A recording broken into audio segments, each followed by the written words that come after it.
I'm going to finish this up on video with some pressure flaking. I'll do a couple rounds or a couple passes on each side. I've been looking at it for a little while, and I'm tempted to take some more thinning flakes, but I'm not going to. Yeah. If I do any more thinning flakes, I'm going to get the step fracturing again. So that's as good as it's going to get, and it's smaller than it looks on camera. Okay, it will be available in the auction, but just be aware it looks bigger on camera than it does in real life. Okay.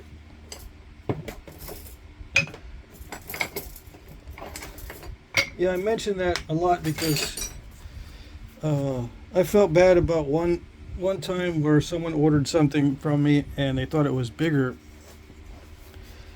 because they were just going by my hand size. My hands are pretty small, so just be aware.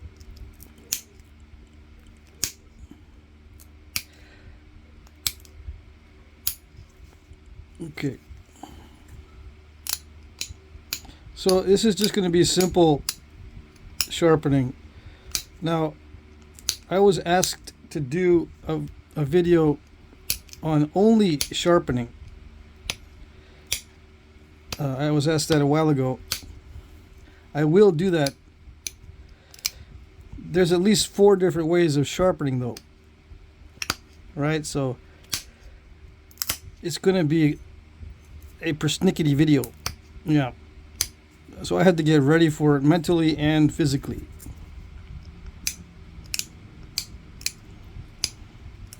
And I'll probably put it in as one of the beginner series type videos. I bet you didn't know that there was 4 different ways you can sharpen the stone edge. Yeah. That I know of. That I use personally. There may be more ways. How can they be so different as to classify them as different ways? They all have a learning curve. That's how I know they're different.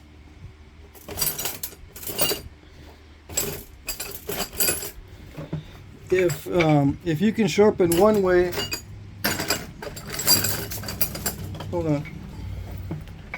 What do I do with the file? Anyway, if you can sharpen one way and then look at another way of sharpening and do it without any problem because the knowledge transfers, that's not significantly different. The way I'm going to show you, the knowledge doesn't transfer from one technique to the other. Okay. I got to get my new... I lost my file. So I cannot proceed until I get another file. There it is. Or find the original one. Okay. Why can I not proceed? Because I don't want to use something else. I find that the file works really well. So I can use an abrader like this. A fine abrader. The file works so much better, I think.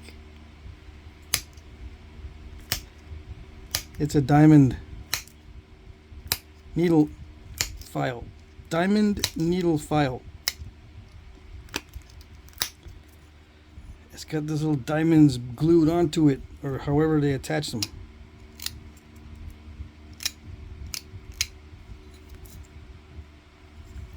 Little industrial made diamonds.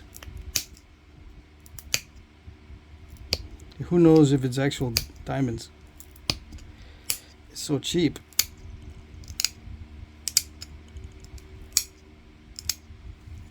I should look that up and see what modern diamond needle files are made from,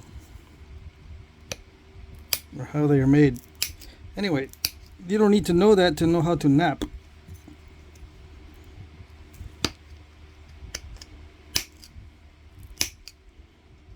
In fact, you don't need to know anything except the actual physical act of knapping. Yeah.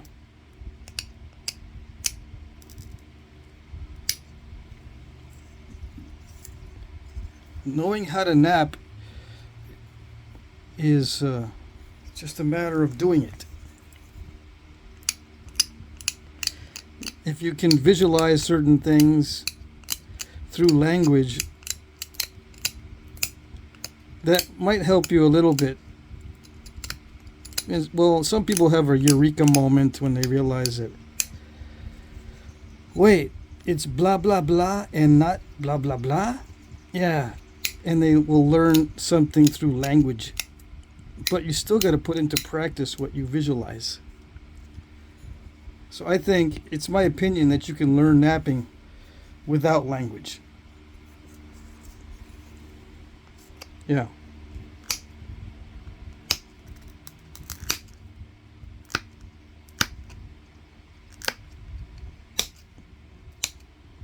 And I think stoneworking or stone chipping or napping is older than language itself. Of course, we were probably communicating with some sort of sounds for a very long time, but not sophisticated language like we understand it today. Our language today is like another sense that we have. We can actually become aware of something purely through language that we could not otherwise be aware of through our other senses. So language is a sense. Yeah. And you can become aware of things in Flintknapping strictly through language, but you still got to sit down and do it.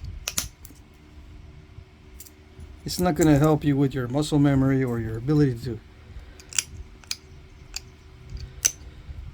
consistently run flakes. It may help you get set up for the initial conditions, but you still got to do it.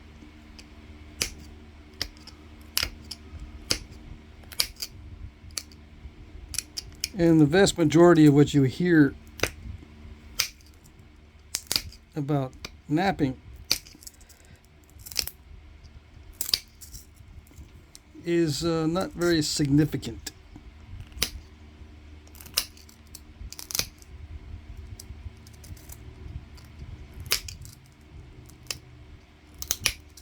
I make fun of the situation where where somebody's like, I know everything, but I can't do it. Because I've seen guys in that boat. Really, really smart guys. They know everything. Basically, I can't tell them anything new because they already know. They know the angles, they know the forces, they know the tools, they know the stones, they know everything, but they can't do it. They know the artifacts, they've seen the flake scars, they know what's on the archaeological sites, they know the tools that were found, they know the properties of the materials, they know the differences between horn, antler, and bone. They know how to dry the bone so it's hard enough to nap with. They know how to process antler into tools. They know that the Indians probably use copper to some extent because of the copper culture in the Americas. Copper was available for napping. They know all this stuff. They know what an ishi stick is.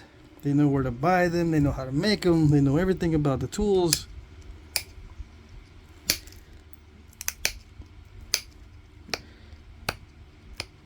All the latest gadgets. They know the fluting jigs. All the jigs that are on YouTube. They can name all the popular nappers on YouTube. They've watched hundreds, maybe thousands of hours of YouTube videos. They have a big collection of tools in a big toolbox. And then when I see them at a napping, they hand me something and go, can you do anything with this? I can't seem to work it. Sure.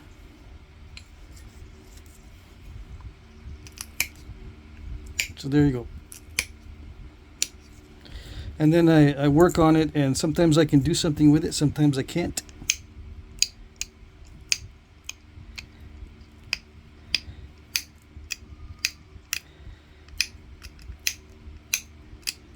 and they go, I wouldn't have known to done that. That little thing you did right there, I wouldn't have known to done that. As an example. So they do pick up on certain things.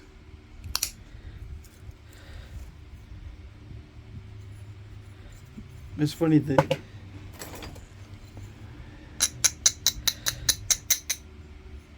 all that knowledge, all that language, and they pick up on things by seeing it done. And sometimes that's the only way you'll be able to pick up on stuff. That's why these videos are so good, right? Sometimes you watch a video and you're not paying attention enough to what's being done, and you miss it. And you're making the same mistake over and over again in your napping. And you just miss it. You don't see it, what's going on in the video that could benefit you. Unless you go up, you need to go up to somebody and say, I'm going to watch you try to do this one damage control thing because I can't seem to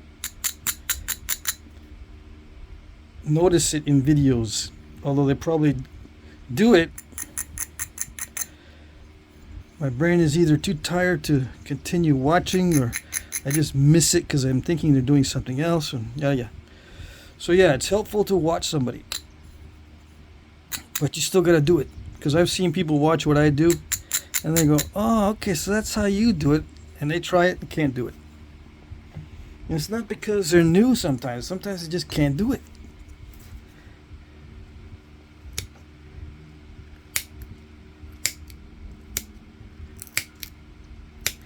And they got to do something else, some other way.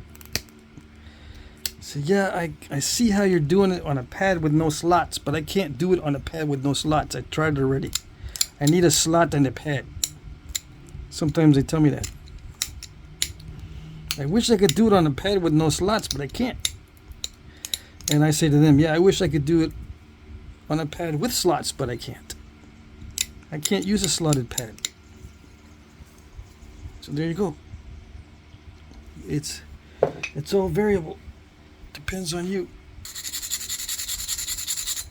I don't know why I'm sharpening this end so much when this one's probably the business end over here.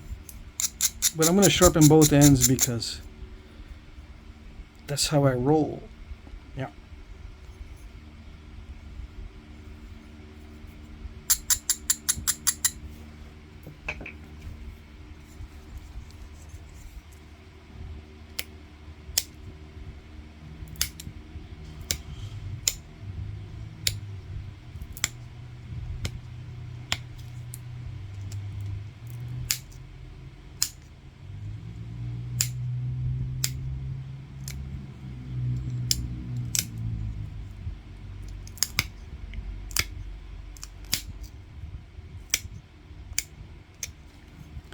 I'm getting some crushing on the edge. Yeah. So it's mostly downward pressure to sharpen. Some stones, or I can't say most. I'll have to say some stones allow you inward pressure without any problems. This one doesn't allow you inward pressure without fussing. This one will fuss. Now, not all of this Danish flint is the same. I bet you there's some Danish flint that doesn't fuss when you push inward.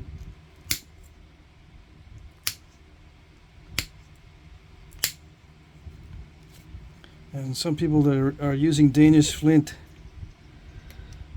have asked me, can you do parallel flaking? I can't do it on the Danish flint.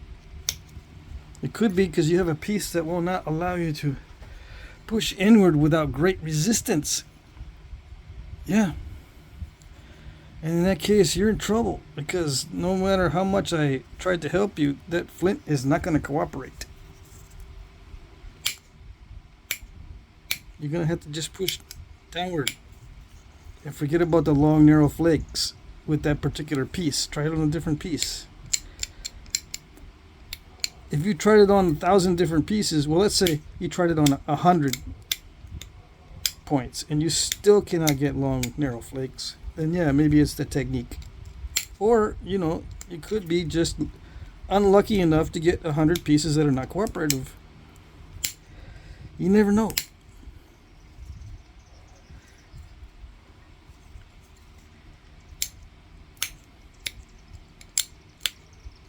I'm trying to remember if I've ever given someone a piece of stone that they thought they were using a lot of, and then they say, wait, this looks exactly like what I got, but it doesn't knap anything like what I got. It naps 100 times better. I'm trying to remember if I've actually seen that. I know I've experienced it when someone gave me a piece of Sonora. I think one time I was napping some really cruddy stuff and someone gave me a good piece of Sonora and I went, okay, now I know. Because I was napping from the debitage. And someone gave me a good piece of Sonora chert and oh my goodness, it's totally different. Sometimes it's variable. Yeah. So you can see me sharpening this. Moral of the story is you can see me how I sharpen this and try it on what you got, and you might not get the same result. So that's why I'm going to show 4 different ways.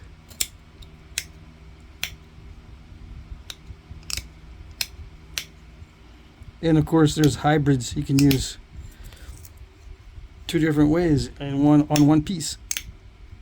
Oh yeah.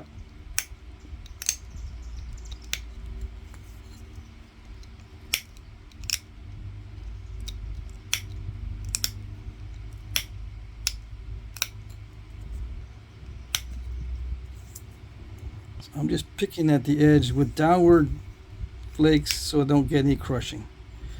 I could, you know, try to abrade the edges and push inward more, but I'm not going to.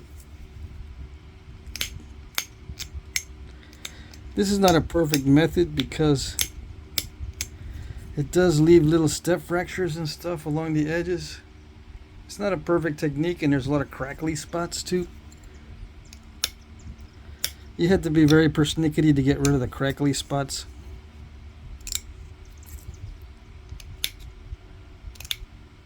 Yeah, I'm not going to worry too much about it. That's it. 18 minutes. Everything is sharp. It's a little bit jaggedy. There's maybe still some dull spots that don't want to sharpen at all.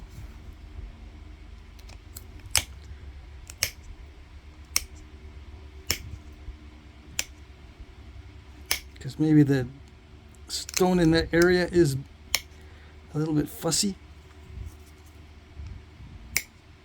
Dang it. Yeah, this is very crushy. I didn't think it was. Sometimes it is, sometimes it isn't. Oops. Anyways, I could pick on this all day. Yeah. As long as it's good enough. It doesn't have to be perfectly straight either. As long as it feels sharp, it's sharp. Okay, that's it. Final answer. What I did was I was encountering some resistance to pushing inward, so I just pushed downward. And you can use either this type of tool or the spatula tool.